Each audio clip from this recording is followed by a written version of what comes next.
Good morning and welcome to the webinar of the Actuarial Association of Europe, How to Address the Challenges of Aging.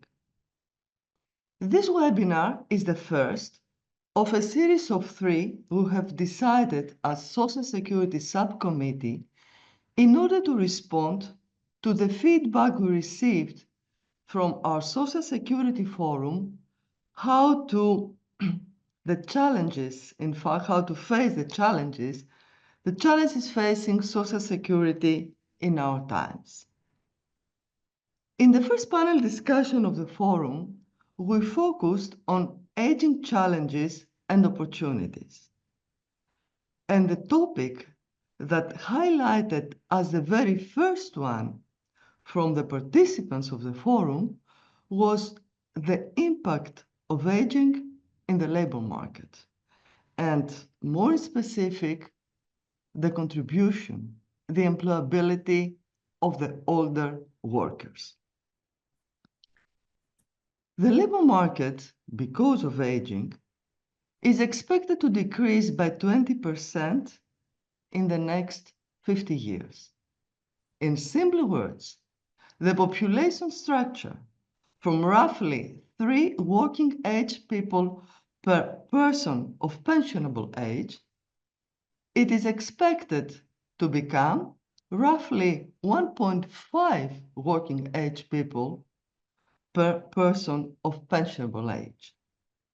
So the challenge we are facing is how we can increase the employment rates, how we can enable more people to work, and in fact, to work for longer. Enable more people to work, though, needs, and that's in fact we need to realize, needs that profound changes should take place in the labor market. Among them, enhancing the employability of the older workers. This is the discussion of our today's session, and we make this discussion with our prominent speakers, Ms. Singh from OECD, Mr. Valkonen from the Research Institute of Finnish Economy, the chair of the Pensions Committee of the Actuarial Association of Europe, Mrs. Bitunska, and our moderator, Dr. David Bogataj, the chair of Working Group Mortality of the Social Security Subcommittee. Thank you all that you are this morning here, and welcome to have that interesting discussion. I'll now offer the floor to Mrs. Bitunska to welcome you in this webinar. Thank you. Thank you, Maria. Good morning, dear colleagues, ladies and gentlemen, different experts. We are happy to welcome so many participants on our webinar. Yeah, as Maria said, we will discuss how to address the challenges of aging. We know all about demographic data, so I will not discuss this at the moment. From my perspective, the main question is how the society to give opportunity to elder people to live with dignity, how they to use themselves better, how to do what they can in the favor of society. So the Actuarial Association of Europe is a unique place. It's create a platform for actuarial experts to exchange knowledge, to exchange know-how and practices. And moreover, it is our responsibility to transfer this knowledge and to make any possible efforts to improve the living status of societies. Statistics, demographic statistics for Europe is one of the more worse at the moment. So we should think about challenges, and not only about challenges, but also about opportunities that this give us. I would like to tell you about one of my favorite books written by two young Spanish guys about Japan. The book name is Ikigai, and Japanese said that Ikigai is the reason for living. For their research, the two authors interviewed the residents of Japanese village with highest percentage of 100-year-old population. It is one of the so-named blue zones in the world. And the authors found that Ikigai is the way people foster collaboration and community. And this is the secret for Japanese longevity and satisfaction. From Japanese perspective, Ikigai is the art of feeling happy and useful at any age. For anybody, having a strong understanding of yourself is crucial. We should answer ourselves the question, what we love, what we are good at, what we can do for paying, and what the world needs. And when the people found all this overlap, we will find the meaning of to be useful every day, and we will infuse every day with meaning. Probably this is the reason why in Japan, Japanese never really retire, because Ikigai gives them a reason for living. It is your thinking life, your passion. I would like to thank our guest speakers today, and I hope that we will find the way as a community to help European population to find the reason for living longer and with dignity. Now, I would like to give a floor to David, our chairperson of Mortality Task Force, because recently we are not talking anymore so much for mortality, but for longevity. And topics today will be in that area. So thank you for your attention, and I hope that we will enjoy the webinar today. Morning. It's my honor to present today's speaker. Tarmo Valkonen is research advisor of the research program Macroeconomy and Public Finances at ETLA Economic Research. He works currently as leader of the work package studying resilience of the welfare state in the project LifeCon, financed by Academy of Finland. Some of his recent contributions include study on future trends and taxations, published by Digi Text UD, and he will present today the labor markets of the elderly worker. The second speaker is Shruti Singh. She is a senior economist for aging and employment policies with OECD. She is manager of OECD Center for Opportunity and Equality.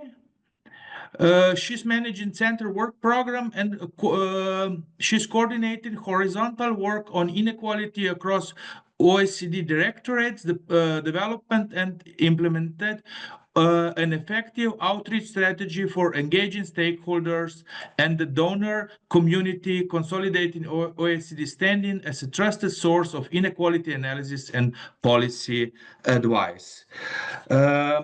After the presentations, there will be also questions. So I am asking the viewers to submit their questions in Zoom in question and answers section. And now I'm inviting Tarmo Valkonen to present his paper on the labor markets of the elderly workers. Thank you, David. My title is Labor Markets of the Elderly Workers, but I'll discuss a lot about employability of these elderly workers and the technical change. So you will see what comes out of that. My topics are first I start with a big picture where I look at the employment rates or actually the positive numbers in employment rates that has taken place in the last 20 years in Europe, and some factors behind these good numbers. Next, I talk about whether the work of the elderly is really different from the work of the younger workers. I mean, I have some figures from a survey that shows how these different tasks are distributed between these young and older workers. Third issue is here that what are the future trends in the labor demand? Here, I mean, especially these how these technical change will influence the labor markets and especially the labor demand of the elderly workers. Fourth point here is whether there are skill mismatches. So whether these skills of the elderly workers are up to the demands of the labor markets. And as we know, these elderly workers are now the educational structure is better than ever. But is it enough? Really, this is a big issue here. In the next step, I'll look at the point of view of employers. So how and why to keep the elderly workers. So this is kind of advice to the employers. And I conclude with the ideas that whether we can really affect with policies these issues. So some of these issues are driven by markets, and some of the issues are driven by policies, and there's a strong interaction between these. The next step is the big picture. So if you look at the figure I saw here, it shows the persons in the labor force by age. It's thousands, and there are three age groups. Youngest age group, it's declining. Also, the prime age labor force is declining. And the only group that is increasing here is the age group 55 from 55 to 64. And as you can see, it has been almost doubling for 14 years. And all population projections show that these trends will continue, as I said earlier. So the importance of this elderly group of workers will become more and more important in the society in the future. Behind these increasing numbers are, of course, a number of working age people and also the employment rates, where I turn next. There are some good news on the employment rates of the elderly. So there has been a steady 20% increase in these employment rates. So from about 40% to more than 60% in this age group of people above 55 years.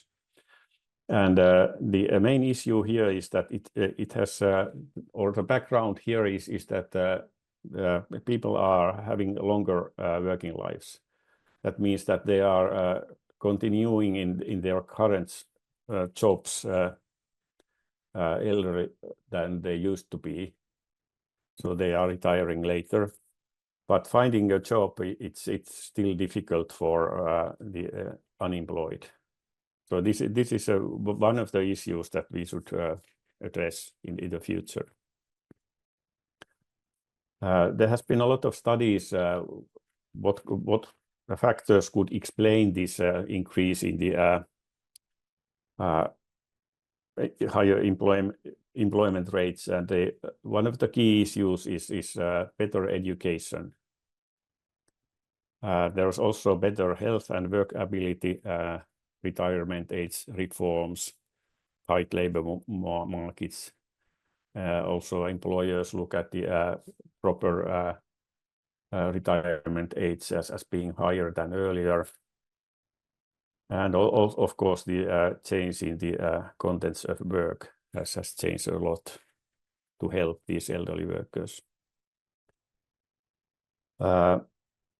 If I just show the numbers from Finland, and which in the left-hand side you can see the how strongly this population share of people with basic education has declined in the last 20 years. So from above 50 to about 15. And this change in the educational structure has a strong interaction with the population's shares of unemployed or disabled people. So in both cases, there has been a steady trend of declining. What we expect to happen in the future is that these trends are especially in the share of population with basic education, it's not going to decline anymore, and it's more likely also that the unemployment rates of the elderly would decline very much. But in the health issue, there could be positive trends still in the future. Could I see the next slide?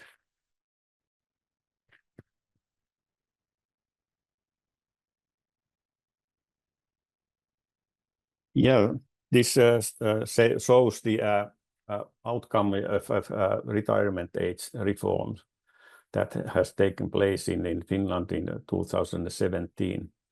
So these blue columns show you the lower age limit for the flexible retirement age. It's in the right scale here. It started from 63, and now it has increased by 3 months per birth cohort. So it's about somewhat above 64 now. And the red line so the employment rate of the persons 63 years old. And you see this sudden jump that has taken place in the employment rates. It has increased by 30% during these last 7 years. So huge effect from this retirement rule change. And it has already started to have an effect on this age group of 64 years old. And we expect that this will continue, and they will be close to each other, these yellow and red and blue lines in the future. So the background issues was better education, better health, and better ability. And when these trends were positive, these made it possible to a retirement age change to succeed. All right, next slide, please. Yeah, now I'm talking about this work of the elderly, whether this is different. And this first figure, first of all, it shows the it's taken from labor force survey of the EU, and the year is 2022. And first issue here is to look at the how long time, how large share of the time is spent on hard physical work. And if you look at the first column here, it says that about half of the persons really don't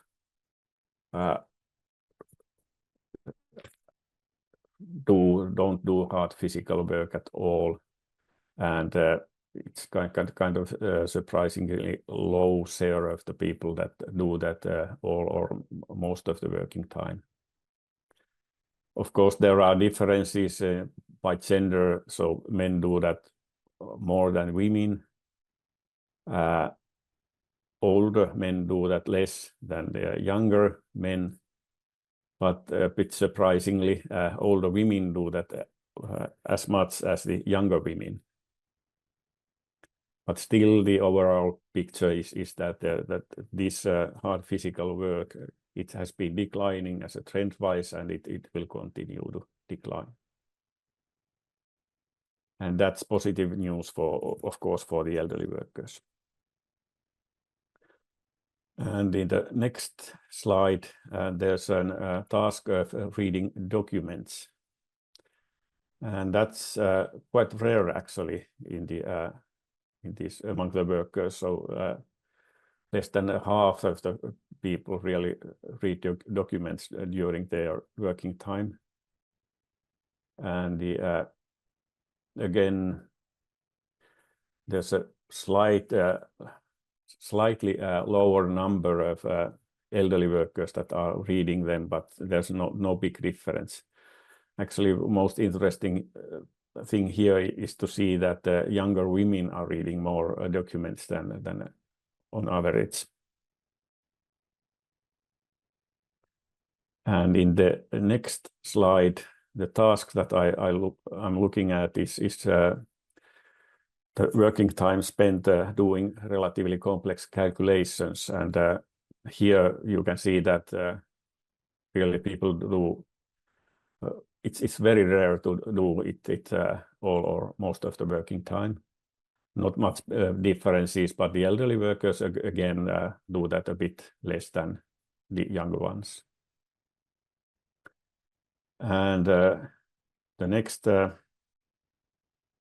final task is use of digital devices, and here you see that it's quite common. So there's a minority of people that are using none of the working time of using these digital devices. Again, we can see that the elderly workers do that less. But again, interestingly, the younger women do that more than the other groups. So if you think about how to interpret these all the figures, these are kind of outcomes of the labor markets. So the elderly workers, there has been a strong selection of the for those who are continuing to work. So it's more highly educated people that are now working longer. There might be also selection of tasks that are allocated to elderly workers, so they are not likely to do the hard work or use the digital services or devices as much as the younger ones. Okay, let's move the future trends in the demand for labor. And what is the main trend here is the shift from manual labor to cognitive tasks. That is, we can forecast that easily to go on from now. Sorry. What is especially interesting here is that we know that automation has decreased the need for routine tasks. That has happened actually last 150 years.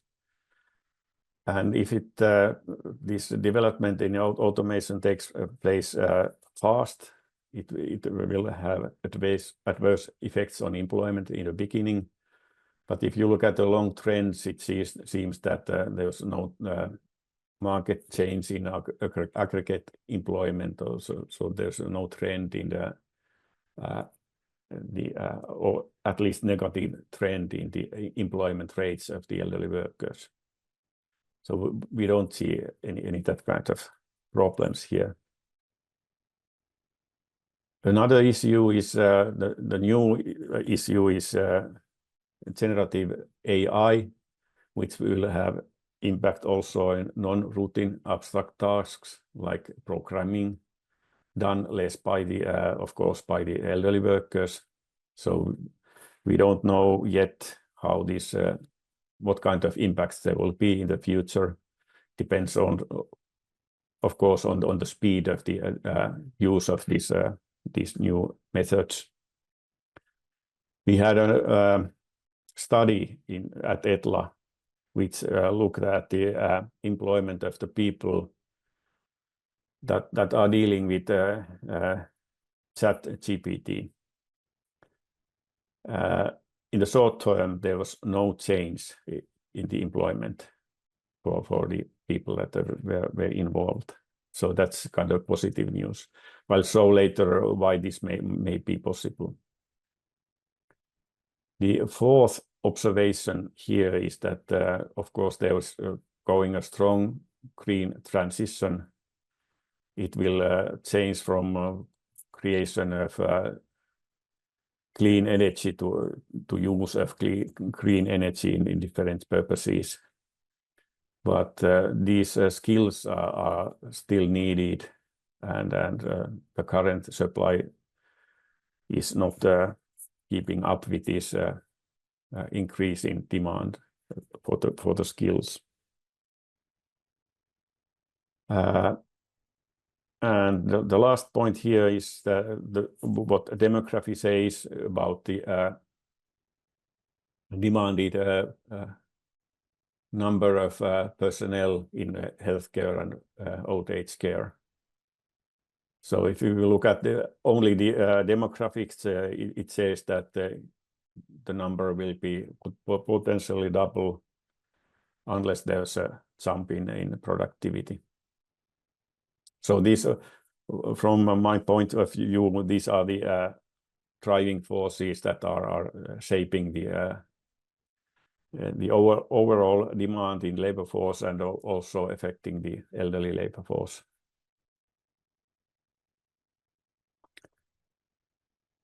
In the next slide, I discuss a bit more about this, how the automation and AI will have on jobs. So there will be 3 kinds of issues: impact on current jobs, the creation of new jobs, and new products and productivity gains. And if you think about the impact on current jobs, it depends on whether this new progress is substituting human capital, whether it's complement with human capital, or whether these tasks are less exposed to automation and AI. So the titles in the press are describing the first box, when these tasks are substitutes to human capital, where so all these titles that say that people are not in the future there will be jobs for people anymore. People forgot mostly that most of the work are actually complement with this new progress. So technological change and AI will help people to do the work that they are currently doing. And in this box, we will see an increase in the tasks done and the employment rates. The last box, this less exposed tasks, it's continuously declining the number of people that are working in these kind of professions or tasks. And where to put these elderly people? Again, it's likely that it's in the first box where the tasks are substitutes, or human capital, and these new tasks are substitutes. So the big issue is here how to move from these tasks to complementary tasks or less exposed tasks. And I'll discuss that later. This creation of new types of jobs, it's unlikely to have a much effect on the employment of the elderly workers. These new products and productivity gains will have an effect. It will increase profits, wages, it will decline prices. That will create a demand, it will increase the purchasing power of people, economic growth, and in that way it will increase the demand for also for elderly workers.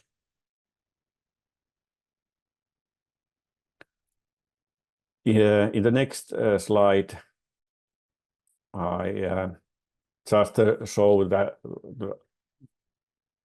the observation I told you earlier, that if you look at the population share of 80+ people, it somehow describes the increased resources that are needed for long-term and healthcare in the future. And OECD is described here by yellow and green, and it shows that on average the increase will be by 100%, almost 100% in OECD, increase in the share of the elderly people, and that means that the resources are needed much more. There's on the left-hand side of the figure, there are many countries with high population, developing countries. Here the shares are now very small, but they are increasing rapidly. So it might be that there are 2 or 3 or even 4 times higher this population share, and then people have to take care of that. And in the right end, there are already these elder populations of Italy and Japan, where the increase will be much smaller. I think I'll here move on for the next issue, which is the potential mismatch in skills of the elderly people. So it might be that people are possessing skills that are not heavily demanded in expanding sectors of the labor market. And another observation shown by studies is that elderly workers tend to be less mobile. So they are not moving from these declining sectors to expanding sectors very easily. And also the mobility is lower in the working places. In this next slide, I start to look at the what are kind of skills people, the elderly people have, and what are needed. What we see this positive change in educational structure of age group 55 to 64. So the as in case in Finland, there's a strong decline in this basic people with basic education, 20 percentage points during 20 years, and an increase of 10 percentage points in both in the middle sector and highest education.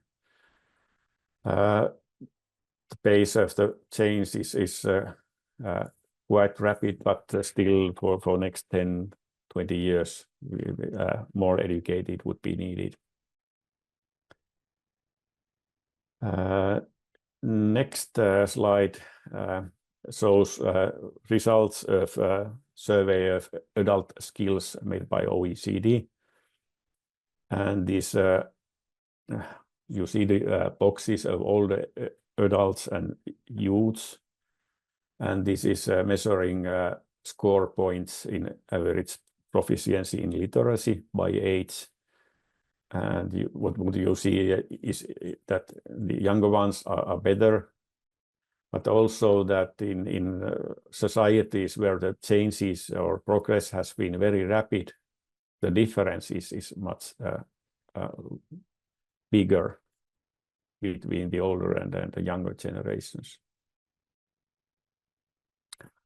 In the next slide, I will show that it's taken from the same survey, but it shows that the correlation between literacy and numeracy is very strong. So people who are well educated can handle both of these issues. And in the next slide, I show the differences in skills of, related to digital issues. So share of individuals with basic or above basic digital skills by age group. Actually, so people who are outside of the figure not shown here don't have even the basic skills. That is quite a strong message. If you look at, for example, the oldest group here, 28% in EU, 27, that means that 2/3 or even more of the elderly don't have even basic digital skills, and that will have a strong effect on the how these people can manage their daily living in digitalized world, and also for example when we are moving to digital services in health and old age care, that's a big issue. The group in the middle, it shows that 44% have basic digital skills in the group of elderly workers, and that's really a problem. Even in the younger groups, 40% of the workers don't have even the basic digital skills. I have shown here also the figures of Finland, which are somewhat higher. It's not so that Finnish people are more clever. It's just that the education has been somewhat better, and it kind of gives an idea where we can get with better education. Again, next step is look at the point of view of employers, how to and why to keep the elderly workers. There has been a huge amount of studies how the people would stay longer, why they should stay longer, the effects on expected retirement age or well-being in working places.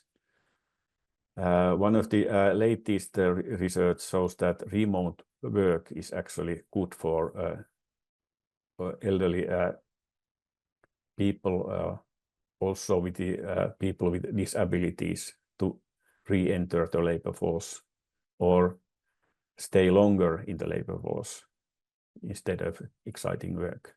And this is really a good news. Then we have a lot of research done on management practices, and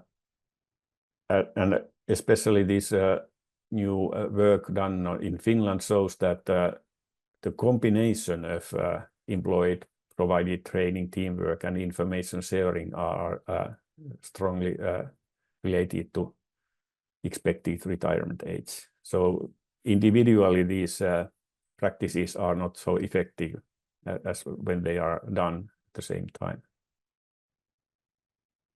Then we know a lot of flexibility in working lives or working hours, or all that, they have positive effects actually. Age stereotypes. I suppose that these are having less and less importance nowadays because of this.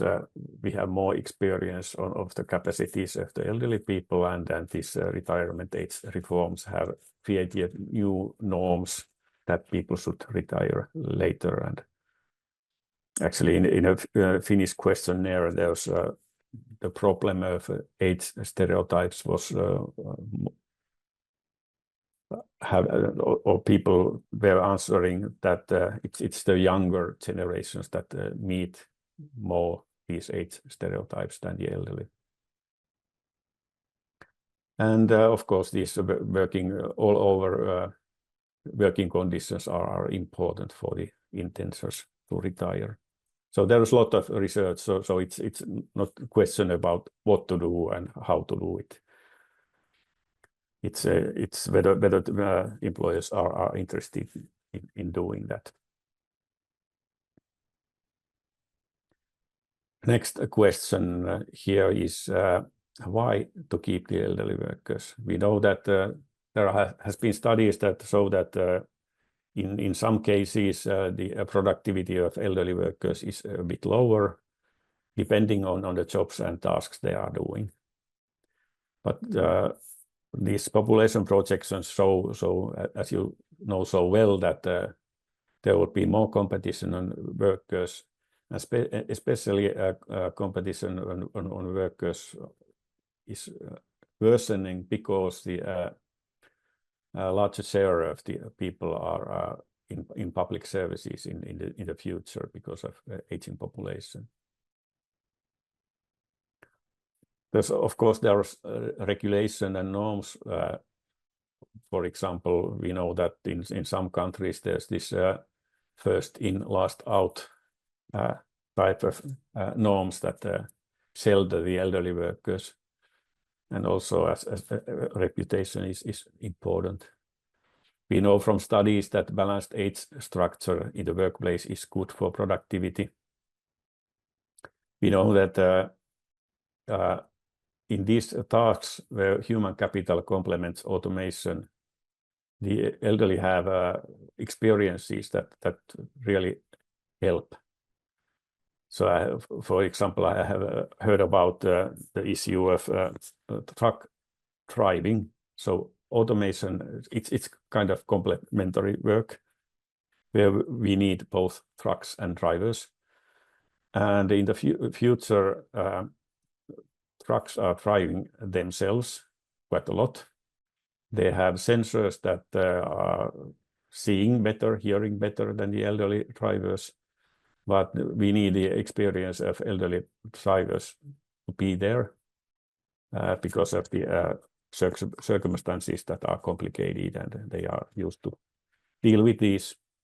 And they can also, when these trucks are driving themselves, they can use the time, for example, doing paperwork or other works which increase productivity. So there are situations where the complementarity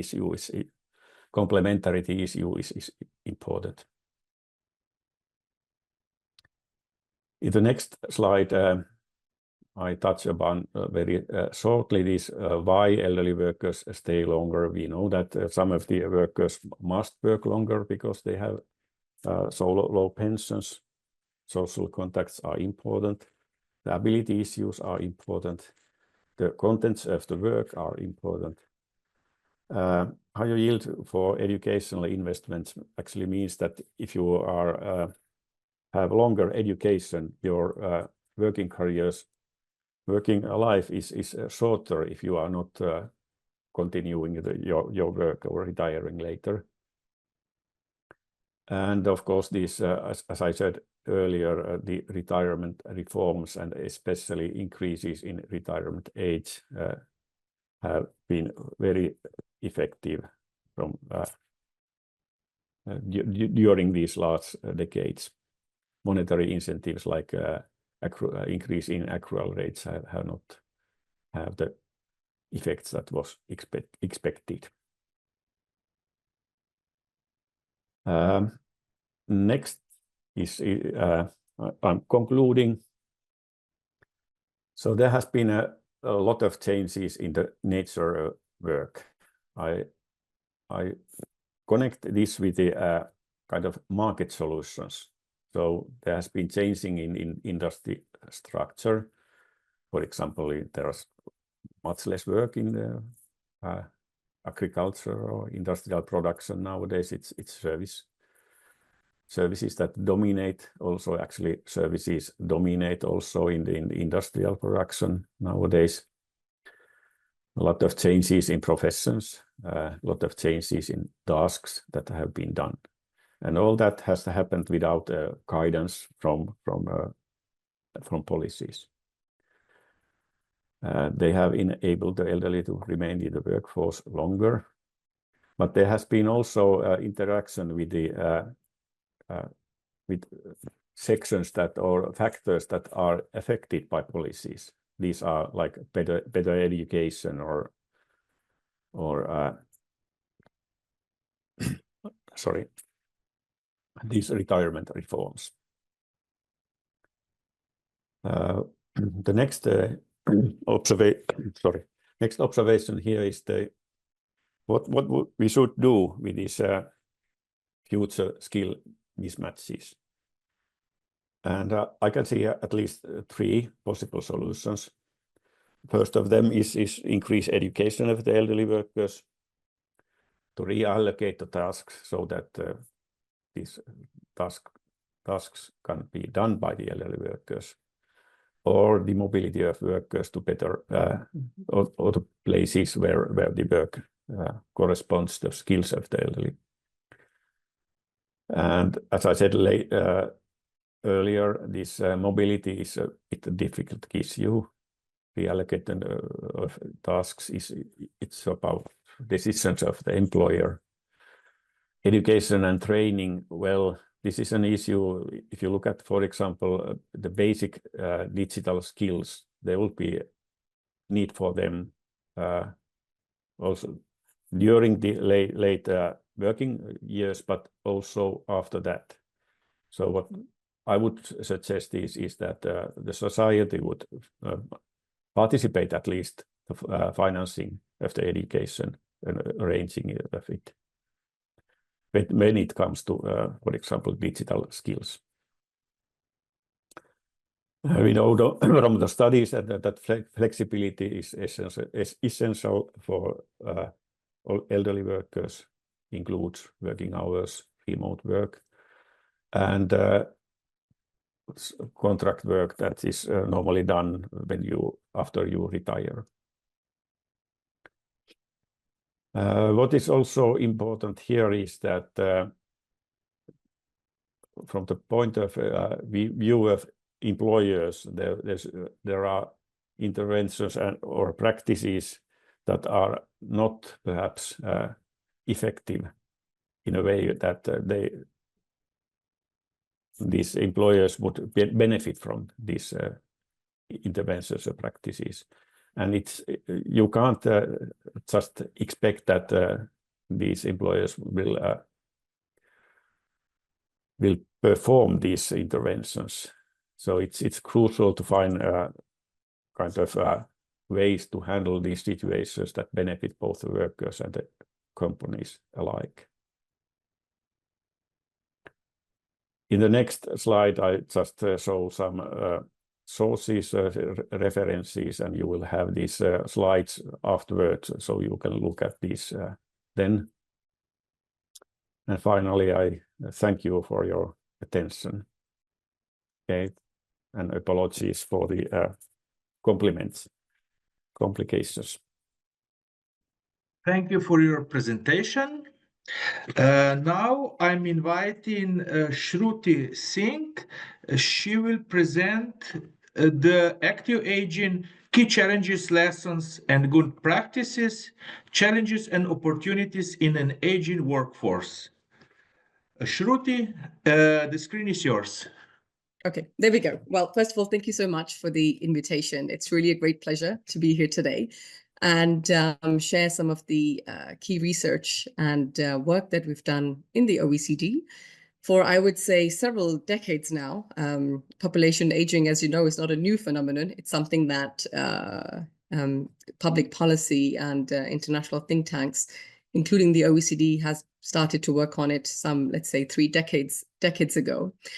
And so we've collected a lot of practices and done a lot of analysis with European member countries, countries within the OECD, to really identify what are some of the key challenges and solutions to address the challenges, but also the opportunities that aging populations bring to our economies and societies.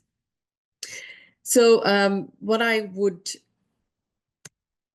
like to say before I kick off the presentation is that I think for a very long time, and including I know that you've had in the past in such committees, my colleagues from the pensions team who presented how we can actually tailor and address the challenges in the pension system as a response to the aging society. It's something that where governments have put a lot of focus, but I think what we see is that, in fact, despite the reforms in pension systems, there exist quite a few concerns on how we can actually really deal with some of the fiscal constraints that are being posed due to aging societies in our on our economies and social protection systems. And I think this point is nicely shown in my first chart over here, which actually sort of shows you, it's a little bit of a complicated chart, so I'll try to go through it slowly. What it shows is 2 different things. One is the effective age of labor market exit, which is at the bottom of this chart. And on the top, you see the life expectancy that remains at the effective age of labor market exit. And it shows two very interesting things. One is that people are living longer and actually in good health, which is an enormous achievement for all of us. And it demonstrates that, in fact, aging populations is not necessarily a negative, should not be really a negative narrative. It's really something to embrace, that people are living longer. So this whole longevity transition, in fact, can be beneficial to economies and to workers themselves. So a lot of people are living in good health. So for men, on average, at the effective age of labor market exit, still have around 23 years in their, what we say, spent in good health. Now, the second point that's shown in this chart is actually that despite all the pension reforms, the effective age of labor market exit, it's still more or less the same for both men and women, or in fact, even still a little bit lower than it was 30, 40 years ago.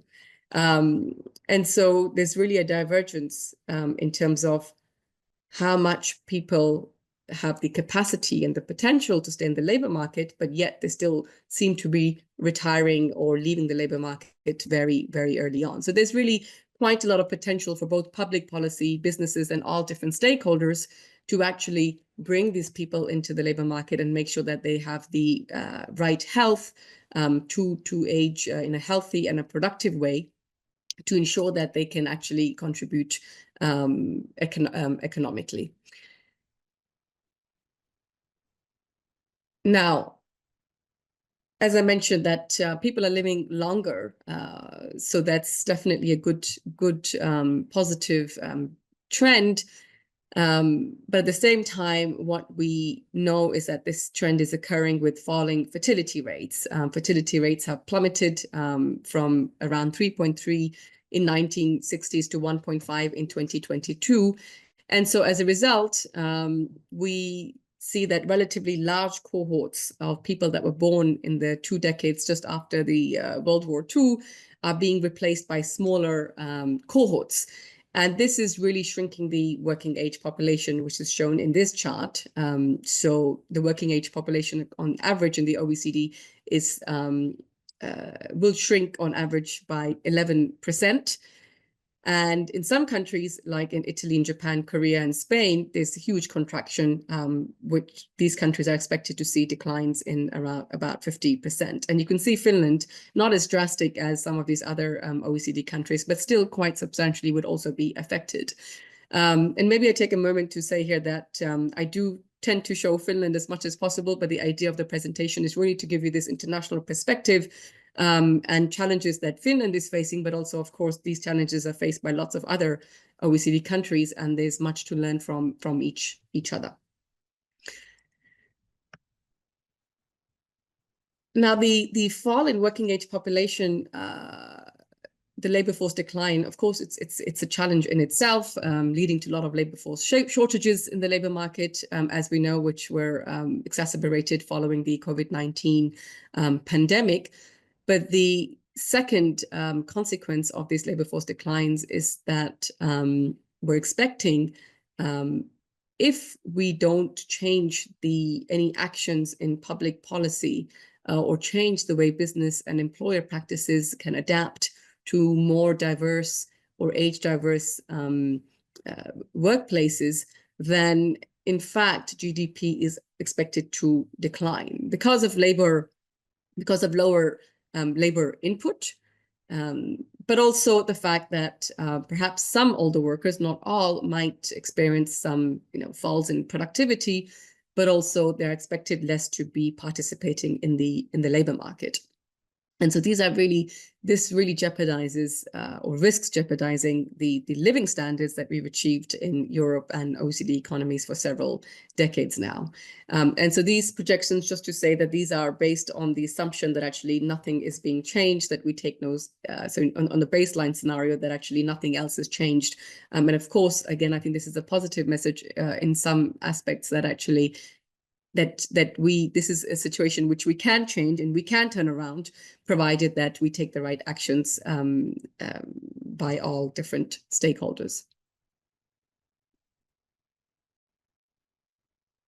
Now, aging populations also mean sort of as the old age dependency ratios increase, it not only lowers the GDP, but actually will sizably increase the share of spending on pensions, healthcare, and long-term care. I think this is probably not surprising to you, but again, so I just wanted to highlight this as one of the major consequences and one of the rationale that concerns a lot of governments across Europe, and the challenge that it can provide in terms of the sustainability of social protection and pension systems as a whole. Again, a huge variation when we look at the expenditure burden that old age dependency ratio are putting on different countries. So on average, this is around 20% in the OECD, 20% of the GDP. But we have in countries like Finland, where the share of public spending is on sort of these long-term care and health and pension benefits is quite drastic, and one of the top compared to the other OECD countries. And I think this is nicely sort of showing that what was presented earlier, that even though in Finland we see that disability has been falling and sickness has been falling, despite these positive developments, the spending seems still quite large and will continue to be a big continue to put pressures in the coming decades if we don't make further changes to our policy systems. Now, there's pretty much three different solutions, I think, when we come to addressing population aging. One is fertility, second being more migration, and third, promoting labor market activity. And I think arguably increasing fertility rates is more of a long-term scenario, which we can't really fix right now. And again, I think very difficult for governments to often intervene in family policies or individual decisions. And migration remains quite sensitive for many different countries for several different reasons. And so promoting labor market activity is something that countries have been doing, and I think it's going to have to be a priority in order to address some of the challenges that we are already experiencing posed by aging. Again, we saw that Finland has done very well, and I think this is the general trend that we see across OECD economies, that in fact, older workers are more active than ever before. So on average, we have around 65% of, oops, sorry, something just went wrong. Let me go back. There we go. So on average, around 65% of workers aged 55 to 64 are active. And these trends have been increasing and to different magnitudes in different countries. But despite these positive developments, there still remain substantial gaps between different age groups. So 55 to 64-year-olds still lag behind their counterparts aged 25 to 54, for instance. And what you don't see in this chart is that there are also substantial gaps in labor market activity among age groups when it comes to gender. So women tend to lag behind their elderly male counterparts, and those with poorer health or disability also fall behind, as well as those with low skills. And so even though, yes, one good general good trend, there needs to be a lot of action by governments that needs to be taken on bringing greater share of women, elderly women in the labor market, but also doing better for people with health and those with lower skills. And again, the previous presenter said something about, sort of in terms of future trends, what about job mobility, which is going to be a critical part for older workers, as we see that labor market has been transitioning so rapidly as we move to a more digital and more technological rich environment. And so there's greater risk and potential that there's a mismatch in skills. And so we need to make sure that we can better align these skills as people stay longer in the labor market, and they are able to carry and perform tasks that and skills that are needed in this new jobs environment created by green and technologically rich jobs. But I would also say it's not just about the skills mismatch, it's also about the mismatch that occurs during the life cycle as we get older. So for instance, if I've been in one job for the last 40 years, my health has changed over time. My caregiving responsibilities have changed over time. And perhaps just that I want to simply embark on a new job because I've acquired different skills and more experiences that can be applied in different occupations or different sectors. And so there's several different motivations in which sort of job mobility is perhaps needed more than what we see right now for older workers. But in this chart, what you see is that despite some of the reasons that might require more mobility, job mobility or job-to-job transitions, in fact, decline drastically by age. So when you're in your 20s and sort of, between 20 to 28, this is your prime time when you're actually sort of job hopping and trying to see finding the best job fit with your skills. And so you're expected to change jobs more frequently. And this sort of trends gradually declines as people find the right job and stay in that job for good reasons. The fact that you're learning on the job and that your firm-specific skills are growing and your wages are increasing. But then this trend continues to decline even further as we age. And I think as we look ahead, so the question is to how much, in fact, that needs to increase. So this is some work that we're doing in the currently right now at the OECD on how to be really promoting greater job transitions and progression, which is very low for older workers. So we've got two big challenges that I've just talked about. One is lack of career progression and mobility, and second is just generally low employment rates.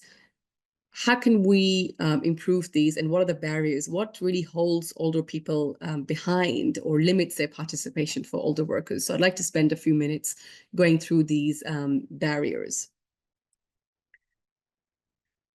The first and the major one is not a surprising one, is age discrimination. It's, as we know, very difficult to measure and difficult to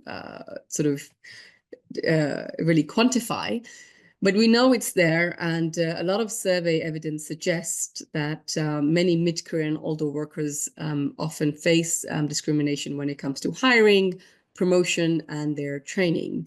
And so this chart is a recent survey that the OECD did with a US-based NGO called Generation, in which we asked employers in 8 different European countries and the US, how likely is it that you are going to hire from these different age brackets for entry-level or intermediate roles. And so here you see the probability of hiring in entry levels by age. And clearly, and again, not surprisingly, what we see is that more than half, or the majority of employers, say that they're likely to hire people in their 20s and in their 30s. But in fact, the likelihood of hiring people in the 45 to 54 already declines, but much more so when we look at people 55 to 65 years old. So only around 12, 13% of employers say that they definitely would hire somebody aged 55 to 65, which is far lower than proportion that we see in other age groups. So age discrimination remains a big challenge when it comes to really the employment promotion of among the elderly. Now, a second big barrier that we see across OECD countries, and I think it's an issue that has been addressed slowly and gradually in most European countries, it's around seniority wages. So in many countries in the past, seniority wages tend to go up and increase with your age rather than your productivity. And so, or your age or your job tenure. And I think sort of in the past in countries like Germany, Finland and France, sort of in social, in collective agreements, this was addressed eventually that let's start to change wage practices and negotiations to make this more aligned with productivity of workers and move really away from age.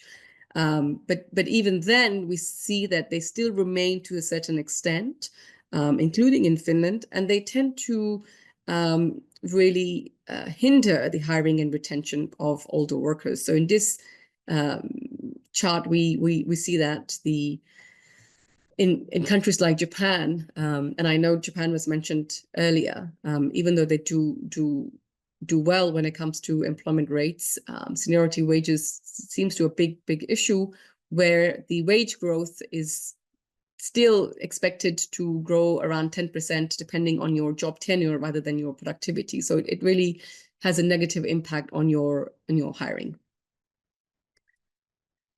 The third key aspect that's limiting older workers often in the labor market is, of course, the lack of skills. And we saw the digital skills in particular is an issue for older workers. But here we see that share of adults who participated in formal or non-formal job-related training over the past 12 months. And regardless of whichever country you are, older workers tend to fare far worse or participate far less than the younger counterparts. And this is an area where we know that a lot of action is being taken place across European countries, but nevertheless, there remains a lot of challenges. On one hand, we need to give the right incentives to employers to make sure that they have the right tools and resources to encourage people to participate or offer training. But the second challenge, I think, is also on the individual and the older worker challenge. A lot of older workers often or sometimes feel that it's not worth participating in training because there's not, it's not clear what that training would lead to. Will it lead to promotion or hiring in a new job? And so we need to sort of also align these incentives for older workers themselves to encourage them to take part in the training offers that are now increasingly given by public employment services or through other channels for this particular target group. Relatedly, it's about not just giving more training, it's also about giving older workers the choices and the opportunities to discuss with them their career options and what they would like to do. And this relates to the point of job mobility as we age. And suddenly I find myself in my late 50s and 60s, but I'm still required to work until I'm 67 or 70. I need information on what sort of jobs can I do, to how to sort of use my skills or certify them, and where can I apply them. And so often, again, career guidance is an area that we see. It's often targeted when you're young in schools or universities, but often stops there after that. And so here in this chart that you see the number of workers, again, by age, saying that they were given information around their career options. And what we see is that older workers, 55 to 64-year-olds, are far less given the options to discuss their job or career, which is your first set of bars. They feel less comfortable asking for a promotion and less comfortable asking for a raise. And so all these go in hand, that we need to make safe environments to make sure that older workers, the elderly, can discuss their career aspects, job prospects, and training and promotion, career progression aspects in the workplace. And so we need to really be thinking a lot more about that. Now, another area that needs significant attention is about improving job quality and making sure that the type of jobs and the working conditions that your jobs offers is not being detrimental to your health. I mean, we know this is one of the most fundamental requirements. In order for us to work longer, we need to be in good health, or at least have the possibilities to be able to manage our health problems. Now, this is a chart, again, from a survey that we did 2 years ago in 2023, asking people who switched jobs and retired early, what were the reasons they actually left their employers or actually decided to retire early or exit early on. And so there's a range of different options that come over here. So people who switch jobs, they actually switch jobs because they want better pay. So low pay is the biggest driver for job switches, because people felt undervalued, lack of advancements in job. And so people tend to switch jobs for better, more flexible jobs, for better paid jobs, and in jobs that they are feeling valued. But when we look at people, the reasons that people actually exited the labor market or retired early, they're a little bit different. Most of these people retire early because of experiencing health problems, poor working conditions, and caregiving concerns. And so we really need to design policies that take into account of all these different factors, but I think for the elderly that are closer to the retirement age, making sure that we have the right working conditions for them. And by working conditions, I mean not just sort of the hazardous jobs or physical jobs. Of course, that's an important part. And again, we saw in the previous presentation that this thankfully has been declining across Europe. So this is certainly a good trend. But what we still need is better flexibility, making sure that people have the choice and decide and the ability to decide how much they can work, where they can work, and how they can work.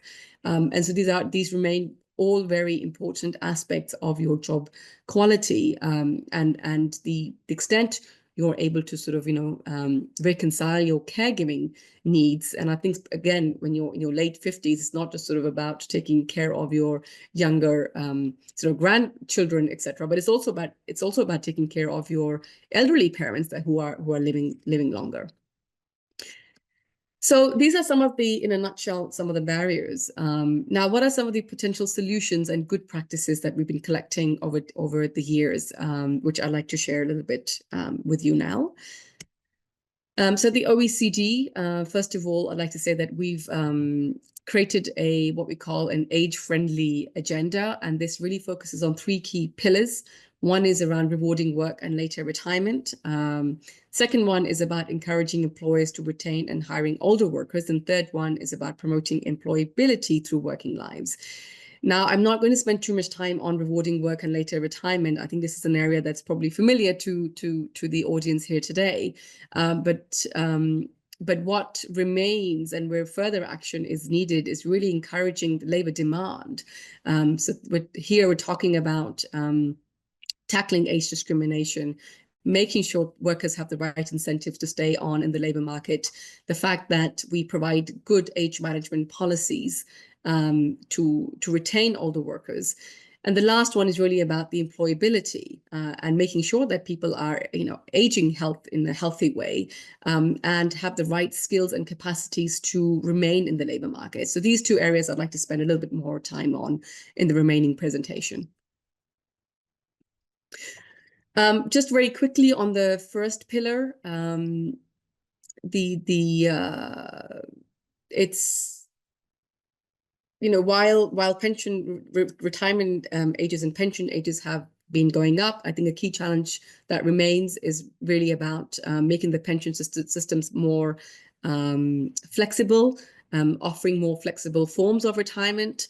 And I think while we know this is needed or wanted by older workers, it's not obvious how this can be done without creating perverse incentives.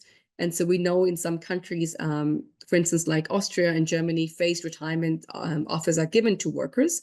But then again, these countries also struggle not to create different incentives that people leave too early. So they do need to be designed carefully. The second aspect is about encouraging more part-time work, but it's also about rewarding people who actually stay beyond their legal pension or retirement age. So we can also be giving positive incentives for people to stay on. And I think that's another area where where countries and companies can be giving more flexibility and rewarding work. Last but not least, it's about allowing people to combine income and pensions. And this is something we see that happens in some OECD countries, but not still something that's taken on. And actually a report was published just at the end of last week by one of the European Commission's body around phased retirement schemes and financial incentives and flexibility. And I think a key challenge remains is that many people and workers just don't know what happens if I change or switch from retirement. So it's really about increasing the financial literacy and sitting down with workers and discussing with them what retirement can look like and guiding them that it's not sort of a binary decision that you work and you retire. There can be different, more gradual ways of retirement pathways. Now, the second area, as I mentioned, is really about boosting labor demand and in a way that we can retain and manage an age-inclusive workforce. A lot of this is really about, first of all, age, addressing and tackling age discrimination, including discouraging, mandatory retirement ages that's imposed by employers. Thankfully, again, I think some of these practices are not existing in Europe, but they still tend to exist in different sectors and different parts of the OECD. Now, there's different ways we can address age discrimination, and some of these practices are documented in these two reports that I have shown here. It's simple actions about educating businesses about how to even post their vacancies, the language that we used. For instance, is it necessary to use language such as tech savvy? Tech savvy can mean many different things. Many older workers we know are digitally, equipped, but perhaps using tech savvy makes wrong interpretations or perceptions about the amount of digital skills that are needed. And so there's a lot of action that's done by public employment services, but also by NGOs, I would say, that are really working together with employers beyond just the legal legislation, anti-discrimination legislation, which we know can be has limited effectiveness. And so in Austria, for instance, the public employment services provides guidance to employers on how to recruit, how to manage age-inclusive workforces, etc., so on and so forth. Second best practice that we know is that, generally speaking, that we should be delinking wages from seniority, not to have any special employment protection legislation rules on hiring and firing, which are linked with age. Generally, best practices shows that, countries that move away from these age-specific rules tend to perform better in integrating older workers. And last but not least, as I mentioned, sort of this idea around educating firms and businesses around what does age management look like. It's about adopting work. It's about helping older workers organizing their work. And in the UK, from my home country, one interesting initiative that was taken just last year was actually to sit down with employers to discuss through what we say mid-career planning, which gives the chance to sit down with the worker as early as the age of 45 to discuss with them their career opportunities, skills gap, but also their retirement expectations. But we're also actually doing a lot of work with private companies to understand what innovation they are doing. So we see more and more that large-scale companies are experimenting with what we call reverse mentoring job rotation schemes, which can also really help with sometimes dispelling some of the stereotypes between younger and older generations. It can really also help in terms of job sharing, sharing different tasks, or even transferring that intergenerational knowledge between sort of younger workers and the knowledge that more experienced workers have. So there's a lot of innovation happening at the firm level, which I think is not necessarily always communicated with public bodies, with public employment services. So this is an exciting area that I think we could be looking out for more and trying to find out what some of these firm-specific employer practices can be effective and can be possibly scaled up and with the support of governments. The second pillar is really, the last pillar is about improving the employability through working lives. And again, it's, as I mentioned, it's about making sure that older workers can adapt to the evolving needs and skills demanded in the new labor market. And so there's lots of interesting initiatives by different governments around increasing access to training, making sure that actually the experience and the skills of older workers are certified, validating them. And it's about improving health and well-being. Let me move on to actually perhaps some specific examples that we see in each one of these areas. I think in particularly for age discrimination, a lot of in the US, the federal government is trying to encourage the public employment services to use much more of the skills-based hiring. So you recruit and hire people based on their skills rather than their age. So this is an exciting new area that's coming up and that the OECD is monitoring and tracking quite closely. The UK example, I mentioned already that the government is helping employers to give their workers age 45 so-called midlife MOT, the midlife career review, to help them assess their skills, wealth, and health needs. In Japan, large corporations are required, for instance, to fill in a health check and mental health check specifically, which is a big issue in Japan when it comes to keeping older people in the labor market.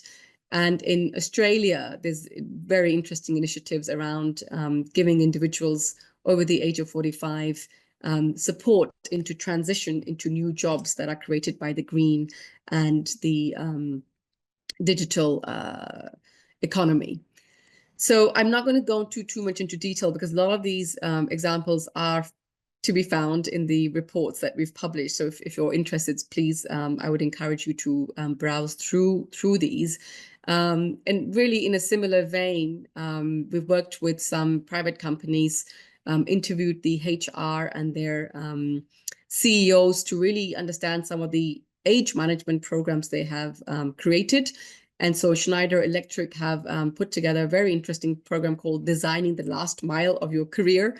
And it really echoes some of the points that I've already made. It's really about giving workers the chance early on, not when you're 60, this is just far too late, but already in your mid-career 45 and 50 to understand really how you want to retire, where are your skills gaps, to what extent your health needs have changed, and how your skills can be used in different parts of the organizations. So this particular program by Schneider Electric, gives you career conversations, group workshops, coaching sessions that older workers have access to. Similarly, BNP Paribas in Portugal has the Built to Shift program with very similar elements. And I mentioned the Australian Career Transition Assistance just a little while ago. And in the UK, again, we have a program to really support pathways for older workers to help them transition from sort of, more poor quality jobs. So this specific initiative focuses transitioning older workers that were working in coal plants to really giving them new opportunities, enterprise training support, so they can be self-employed or they can actually take on other jobs in the economy. So as you can see, a lot of information to absorb over here. There's certainly an area where both companies and public policies are taking a lot of action.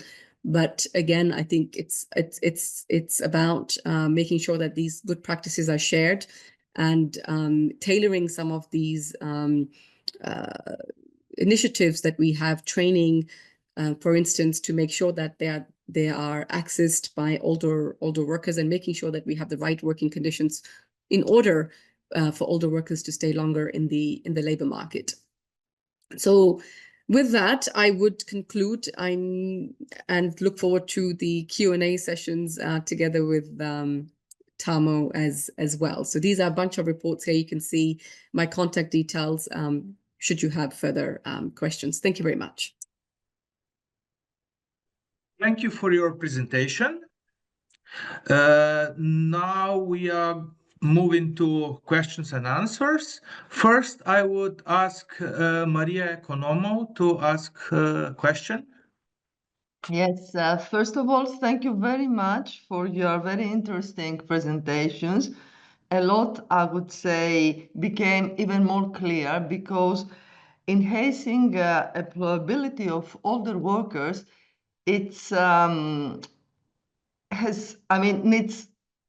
need a lot more steps in the labor market. So I have a question to both speakers this morning. Tarmo mentioned in his presentation among that why elderly workers stay longer. And in fact, one factor is that because retirement age extended. I can understand that monetary incentives may be of less effect because staying longer at work, it's also a mentality change, which comes much later than the labor market changes and the whole financial environment. But my question is this. The older workers, because of the national policies, obliged to stay longer. That was a step that we all agreed that it's necessary because of life expectancy issues. But how do the national policies, I would say, behave in brackets towards the employer? Because in the reality of the ground, we face age discrimination, and after 50s, after 60s, it's even worse if it's not even discussed that. So don't the national policies need to oblige also employers to recruit older workers, to not to ask them to leave when they are at their 60s or so? What we can see in this direction? Really a hard question. What I said earlier was that these working lives are longer just because people are staying in their current jobs longer. So in that respect, we don't see so much problems. So this retirement age increases have been really successful, but you have to remember the factors behind, so better education and so on and so on. But also that this norm of good retirement age has changed. It has changed when these retirement age rules have changed. Also, the norms have changed, both for the employees and employers, and that helps. So, for example, the planning horizons of the employees and employers in case of the elderly person, they are longer now. So investment in them is more beneficial. But I'm really pessimistic of kind of changing legislation so that people should hire elderly people. So it's really a difficult issue. I can't see how it goes. It's possible that there has been experiments, for example, that the social security costs of the elderly people have been lowered. That has some effect, but it's quite expensive. So it's not really an effective way of doing the things. So actually, I don't have the answer for these unemployed people. Thank you. Yeah, that's what I'm saying. That's really a hard issue. And as Shruti mentioned, in UK, for example, it's a very good initiative to discuss about mid-career plans and all, which is very optimistic. But what it's a bit makes me feel a bit uncomfortable is that when we discuss the employer side, we try to convince the employer for the positive effect of keeping the older workers. While when we discuss about the employee side, we oblige the employee to stay longer. That is simply okay. Thank you very much. Thank you. Now a question from the public. Dear sir, please comment on the increased number of elderly people in need of care and the health problems faced by older employees and the shortage of young nursing staff, at least in Slovenia. Thank you.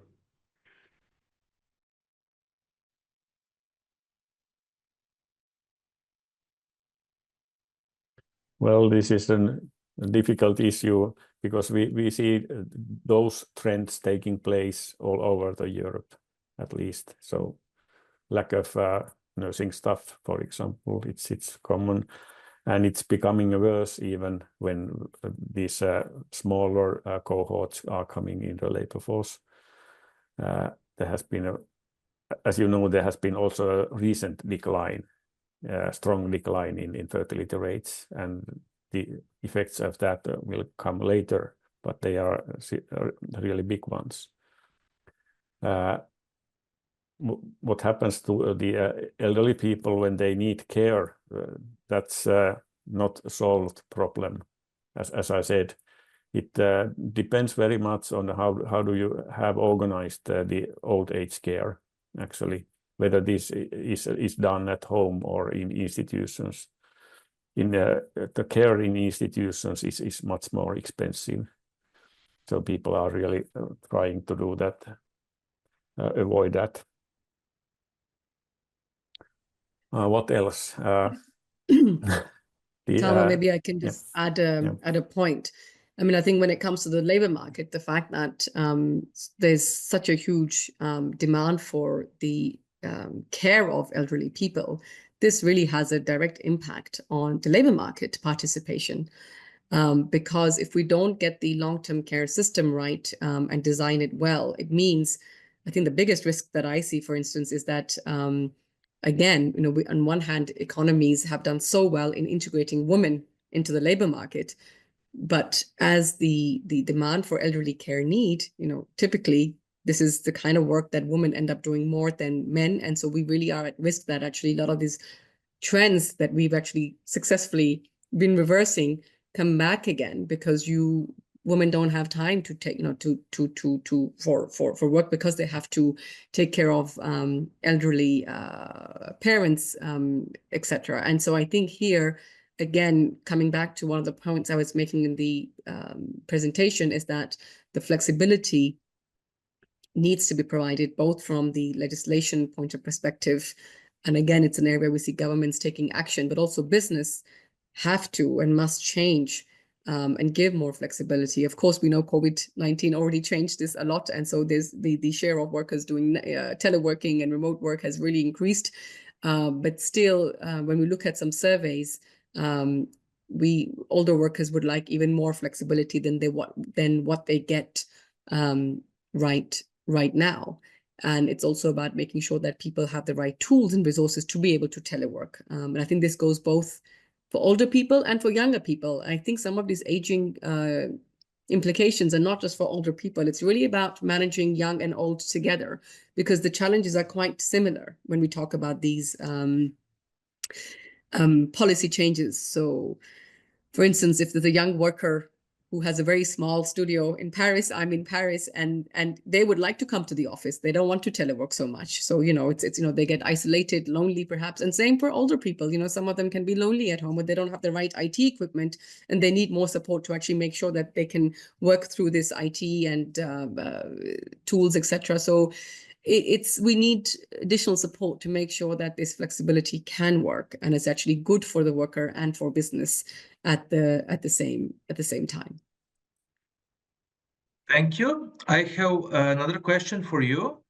The question is, you have showed that expected change in GDP per capita. For Spain, this doesn't look good. What is the expected impact of immigration? Well, the simple answer is I don't know. We've not modeled that into our accounting here, but as I mentioned here, I think there's no single solution to address aging, right? And so this is really about 3 different policy levers. It's about increasing fertility. It's about perhaps relying more on migration and boosting employment. And so it really, I think, depends on what the assumptions are, how open different countries are to immigration, etc., the kind of skills the migrants bring, etc. So I think it's a sensitive and a complicated area, and of course we can do different scenario analysis, but it really depends on the assumptions that we make, etc. So yeah, in short, I don't know. For this specific question, what is the impact of migration on demography? It's an area that we're looking at right now at the OECD, trying to take a more holistic approach. So maybe in a few months' time, I might have an answer. But right now, unfortunately, I don't have a clear answer to that. Well, Thank you. I could add here that actually the Finnish population is about 5.6 million. And our Statistics Finland, which makes these official population projections, projected that immigration will increase so that there would be 2 million immigrants more in 50 years. And that's just because that immigration has increased recently. And so it's kind of a trend projection. So what this all says that we don't know much about future trends in migration. In many of the organizations that project migration project that it's declining in the industrial world, so it's not going to help. But we don't know. So that's really an issue of uncertainty, and we have made probabilistic projections for demographics in Finland a long time, and they show that it's really unlikely that there will be 2 million more of these immigrants. But how big is that? It doesn't depend only on the actions taken in Finland, but also what happens elsewhere. Thank you. Another question from the public. What will be the impact of Russia threat beyond invasion of Ukraine on employment of elderly employee?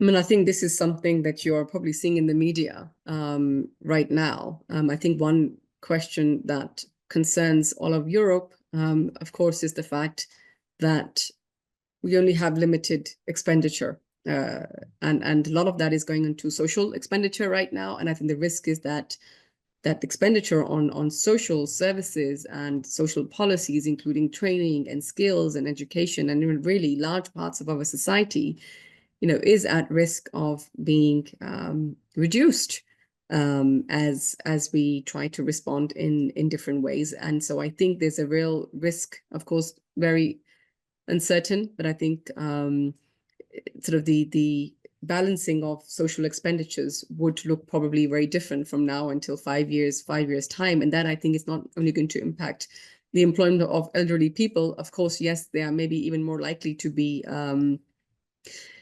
possibly fare badly in the labor market should expenditures really drop, social expenditures drop hugely. I mean, I think we can really second guess here and make assumptions, but I think it's obvious this is going to have impact on everybody, and possibly even more so on elderly employees, given the existing stereotypes and age discrimination in the labor market. And so yes, I mean, I think it's something. The clear, obvious risk is the reduction in social expenditures. I would say that will affect everyone in all different parts of our lives, education systems, health, pensions, etc. Thank you. Next question. Maybe the shortage in labor market increases due to the demand of defense. Yeah, it's likely that there will be more money allocated to defense. That's certainly true. But as Shruti said, it's likely that there will be savings in other parts of the economies, and then that will have a kind of business cycle effect on employment and unemployment. Here is another question from the public. In the Netherlands, workers in physically demanding jobs often face early burnout, typically by their early 60s. While discussions focus on early retirement, we have seen some companies offer transitions to less demanding roles as early as the 40s, aligning with personal fulfillment. Can these transition strategies be financially attractive for businesses, balancing retraining costs with the benefit of retaining experienced staff and reducing early retirement expenses, or will it still be primarily a cost? This is actually a really interesting question, and it's I would say that it needs a research done. So this is really an intervention where we can define the costs and benefits come later. But when we have seen the experiences, we can say more about that. Thank you. Another question from public. I like the point made by Shruti that language matters. In English, not all languages, I think, retirement has dual meaning as either a status or an event. And I think this can sometimes confuse discussion. If we look at interesting possibilities such as phased retirement, we should focus on some way, I think, on the meaning as a changeable status. However, in terms of designing policies and maybe statutes, could it be the case that those responsible who must seek practical and actionable solutions tend to focus too heavily on the binary event?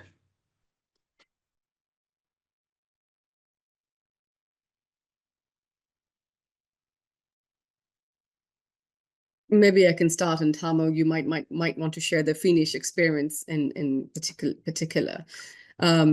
I think we started the seminar by this concept mentioned by Tatiana on ikigai, right? And so different countries really have different notions about work and active participation, whether that's, you know, active in the economy or in the society, you know, your local community, etc. And so I think that is something goes even beyond just the pension systems and institutions. I think it's a real cultural change that we must embrace, and probably Europe has a slightly longer way to go than Japan in that regard. But, you know, having said that, yes, I think we do need to think a little bit more carefully about choice, about more flexibility, moving away from this gradual sort of moving towards this gradual, but yes, I don't want to say gradual retirement because we're talking about retirement again, but let's say sort of just active aging is something that we use in Europe. I think that's probably a bit more of a positive term.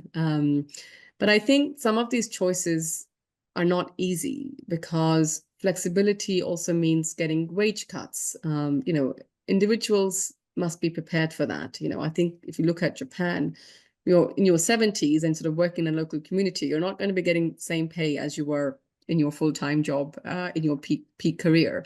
So what does flexibility really mean? And I think this is more of an individual choice and decision. So I think governments and businesses should design policies that give flexibility and give choices and reduce barriers to work. I think that's crucial.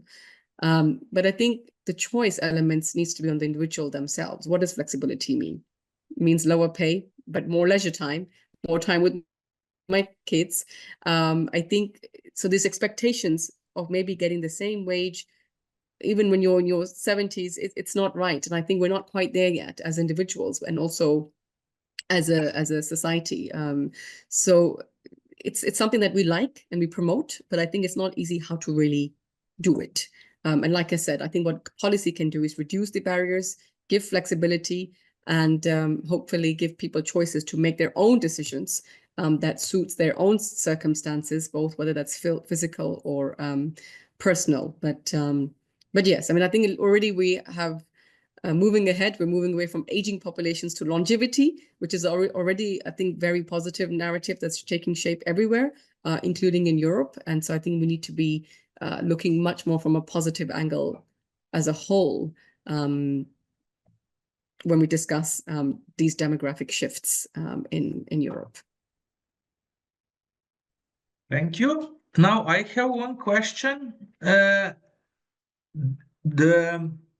You were speaking before about incentives to work longer, but sometimes the policies are in collision with themselves.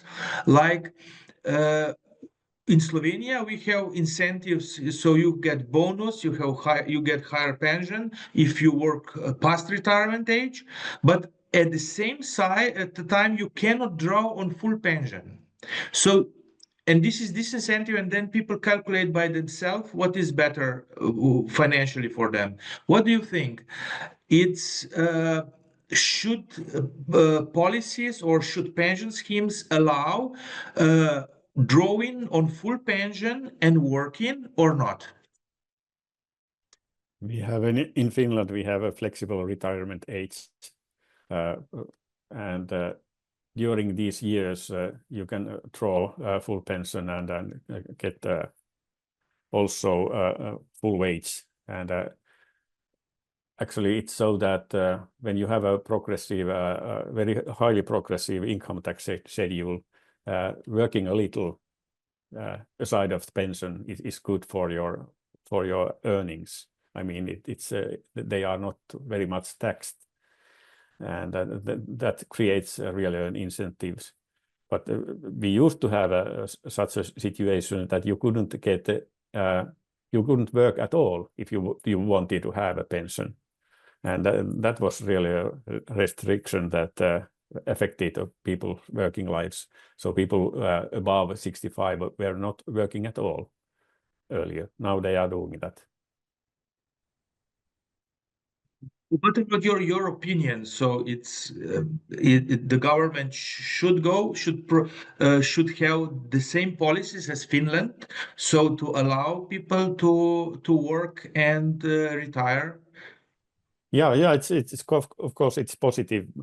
You have to of course think about the system's financial sustainability. So if you start taking the pension earlier, you will get a lower pension overall. That's for certain. That should take place. But still, there has to be this flexibility to getting your pension, full pension, and when you are still working. Thank you. Shuti, what is your opinion?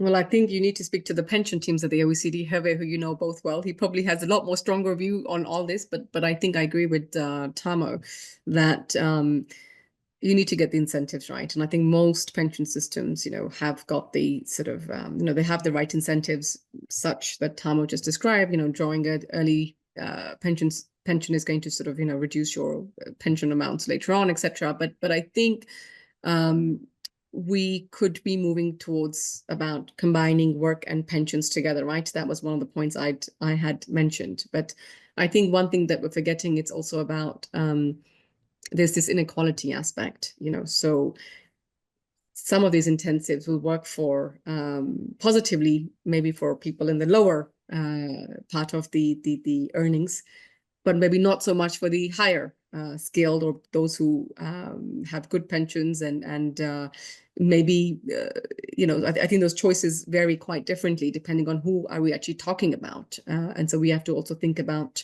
the sort of the earnings ladder when talking about different incentives in the pension systems. But generally speaking, yes, sort of, combining work and pensions should, could at least talk to some people in the population. Thank you a lot. And now I am returning the word to Maria. Thank you, David, and thank you very much today, all of you who participated in this webinar and participated in this interesting discussion. I would like to thank very much our prominent speakers, Ms. Singh and Mr. Valkonen, for their contribution to it, the chair of the Pensions Committee, Mrs. Bitunska, and of course, our moderator as well. Thank you very much. Both presentations will be distributed after the webinar. Thank you once more for being with us this morning. Goodbye. Thank you, Maria, and thank you, our speakers. And one important topic from the first presentation that Tarmo mentioned is the education structure in Finland. Probably this is the basis for finding holistic approach for solving the issues. Thank you, Shruti, for a very interesting presentation, Tarmo for a discussion, and Maria for organizing this webinar. Thank you for your support. Thank you all. Thank you, everyone. Thank Bye. you. Thank you.